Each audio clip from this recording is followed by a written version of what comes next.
बहुत सारे भक्त अक्सर हमसे पूछते रहते हैं कि गुरुजी, घर पर हमें कौन सी धूप जलानी चाहिए और सबसे अच्छी कौन सी धूप मानी जाती है, सबसे पॉजिटिव धूप कौन सी होती है जिसको घर पर जलाने से घर पर सुख शांति आए, पैसा आए, समृद्धि आए।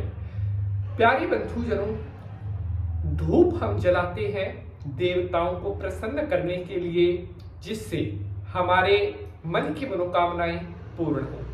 लेकिन क्या आपको पता है कि अगर हम सही धूप अपने घर पर ना जलाएं तो उसका क्या नेगेटिव हमारे साथ हो सकता है? जी हाँ, जिस तरह से एक धूप आपके जीवन में नई खुशियां लेकर आ सकती है, उसी तरह से गलत धूप आपके जीवन में संकट भी लेकर आ सकती है। आज हम एक ऐसी ही धूप के बारे में चर्चा करने वाले हैं जिस पे अलग अलग लोगों के अलग अलग डाउट रहते हैं, बहुत प्रश्न होते हैं इस धूप को लेकर के। हमारे पास व्हाट्सएप पर, मेल में, कमेंट में बहुत सारे भक्त लगातार पूछते हैं कि गुरुजी, क्या ये धूप हमें घर पर जलानी चाहिए, जो मैं अभी आपको बताने वाला हूं। आप क्या सोचते हैं, आप क्या जानना चाहते हैं? अपनी राय भी हमें कमेंट बॉक्स में भेजिए, जिससे हम आपके प्रश्नों पर गौर कर सके। आज का एपिसोड बहुत ज्यादा इंपॉर्टेंट होने वाला है, क्योंकि आज जो जानकारी मैं आपको देने वाला हूं, ये जानकारी ऐसा नहीं है केवल बड़ों के लिए है, ये छोटों के लिए भी है, बुजुर्गों के लिए भी है, केवल पुरुषों के लिए नहीं, महिलाओं के लिए भी है। क्योंकि घर पर जो हमारा घर का सारा कार्यभार होता है वो हमारी माँ, बहन, बेटियों के हाथ में होता है। तो आपको तो ये एपिसोड और भी ज्यादा ध्यान से देखना चाहिए। एक एक बात जो मैं आपको बताने वाला हूं आपके जीवन में बहुत बड़ा चेंज लेकर आएगी आज के एपिसोड की।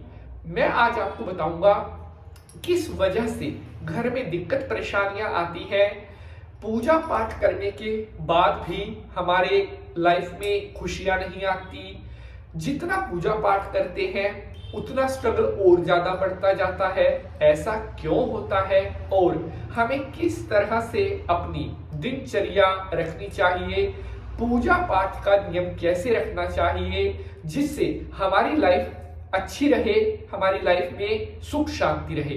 तो बहुत इंपॉर्टेंट एपिसोड है, एपिसोड को आपने पूरा लास्ट तक देखना है ताकि कोई भी महत्वपूर्ण जानकारी आपसे मिस ना हो सके। तो चलिए शंकर भगवान को प्रणाम करते हुए आज के एपिसोड को स्टार्ट करते हैं। ओम त्र्यंबकम यजामहे सुगंधिम पुष्टिवर्धनम उर्वारुकमिव बंधनात् मृत्युर्मोक्षीयमामृतात्। बोलिए शंकर भगवान की जय। तो नमस्कार, सुस्वागतम, आभार। मैं पंडित नितिन शास्त्री आप सभी भक्तों का आज के एपिसोड पर हार्दिक स्वागत करता हूं। उम्मीद करते हैं आप सभी स्वस्थ होंगे, अच्छे होंगे और भगवान भोलेनाथ का आशीर्वाद आप सभी भक्तों के ऊपर बना रहे। प्यारे बंधुजनों, मैं पिछले काफी दिनों से नोट कर रहा था, हमारे बहुत सारे भक्त लगातार हमसे पूछ रहे थे कि गुरुजी, जो लोहबान होती है, एक तरह की धूप होती है वैसे तो, क्या इसे हम अपने घर पर प्रयोग कर सकते हैं? इसका क्या असर होता है? और अगर हम लोहबान अपने घर पर जलाते हैं तो हमारे घर पर इसका किस तरह का असर पड़ता है, इसके नियम क्या है, सावधानियां क्या है, वो आप हमें बताइए। और साथ ही हमारे बहुत सारे भक्तों ने हमसे यह भी पूछा था कि गुरुजी, ये बताइए कि घर पर जलाने के लिए सबसे बेस्ट धूप कौन सी होनी चाहिए। यह भी मैं आपको बताऊंगा। अगर आप अपने घर पर धूप जलाना चाहते हैं तो जो मोगरा की धूप होती है जो गुलाब की धूप होती है, रजनीगंधा की जो धूप होती है, गूगल की जो धूप होती है, या कपूर की जो धूप होती है, ये सबसे ज्यादा शुभ मानी जाती है, सबसे ज्यादा पवित्र, सबसे ज्यादा फल देने वाली मानी जाती है। अगर आप अपने घर पर गुलाब की धूप जलाते हैं तो माता महालक्ष्मी बेहद प्रसन्न होती है और अनधन के भंडार भर देती है, क्योंकि देवी मैया को गुलाब बेहद प्रिय है। इसके अलावा अगर आप अपने घर पर रजनीगंधा की धूप जलाते हैं तो ये धूप आपके घर में समृद्धि लेकर आती है, आपके घर में बरकत लेकर आती है। घर पर गूगल की धूप जलाने से कोई भी अनवांटेड बुरी चीज हमारे घर में प्रवेश नहीं कर पाती। तामसिक जो नेगेटिविटी होती है वो हमारे घर में तब तक प्रवेश नहीं कर पाती जब तक हमारे घर में गूगल की धूप जलती है। आइए अब आते हैं अपने मेन मुद्दे पर, लोहबान धूप। उससे पहले मेरी आप सभी भक्तों से विनती है, एपिसोड अगर पसंद आ रहा है तो इसे ज्यादा से ज्यादा भक्तों के साथ शेयर जरूर करें, क्योंकि बहुत मेहनत लगती है एक एक एपिसोड को बनाने में। तो प्यारे बंधुजनों, अब हम बात कर रहे हैं लोहबान धूप के बारे में।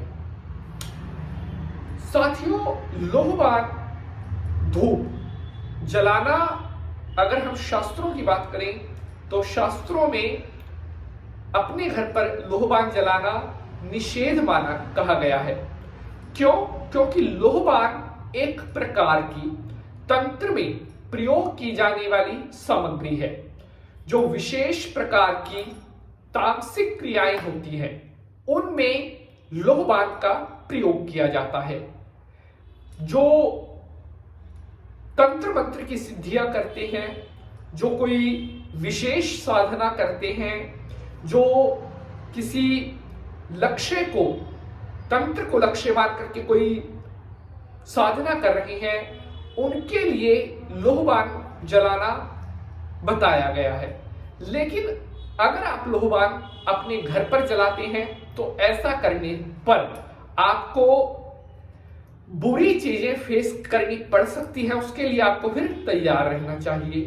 लोहबान धूप जहां पर जलती है वहां पर जो नेगेटिविटी होती है वो सबसे पहले आकर्षित होती है, क्योंकि लोहबान का जो स्वभाव है वो विशेष रूप से यही है कि यह तामस को अपनी तरफ बहुत शीघ्रता से अट्रैक्टिव करती है। लोहबान धूप घर पर जलाने से आपके घर पर जो आपके घर का एक ओरा है वो कहीं ना कहीं डिसबैलेंस हो सकता है। आपके घर में बाहरी अनवांटेड एनर्जीज आपके घर में एंटर कर सकती है। लोहबान धूप घर पर जलाने से आपके घर में धन की कमी या फाइनेंशियली आपको क्रिटिकल सिचुएशंस का सामना करना पड़ सकता है, क्योंकि मैंने आपको बताया है कि लोहबान का जो स्वभाव है वो जब तंत्र में इसका प्रयोग करते हैं तो वो एक लक्ष्य को साधन मान करके और तंत्र की क्रियाओं को संचालित करने के लिए इस धूप का ज्वलन किया जाता है। लेकिन अपने घर पर तो हम ऐसी कोई चीज नहीं चाहते। हम घर पर चाहते हैं सुख, शांति, धन, और लोहबान का इस प्रकार से कोई प्रयोजन नहीं होता। इसलिए अगर आप बुरी चीजों से, मतलब आप चाहते हैं कि कोई इंपैक्ट आपके घर पर ना हो, तो अपने घर पर लोहबान जलाने से आपको बचना चाहिए। आज का यह अंक आपको कैसा लगा है, अपनी राय हमें जरूर भेजिएगा। अगर लोहबान से जुड़ा हुआ आपका कोई प्रश्न है वो भी आप हमसे पूछ सकते हैं। अगले एपिसोड में आपसे मुलाकात करेंगे किसी और नए विषय के साथ। तब तक के लिए आप हंसते रहें, मुस्कुराते रहें और भगवान भोलेनाथ का आशीर्वाद आपके ऊपर बना रहे। जय भोलेनाथ।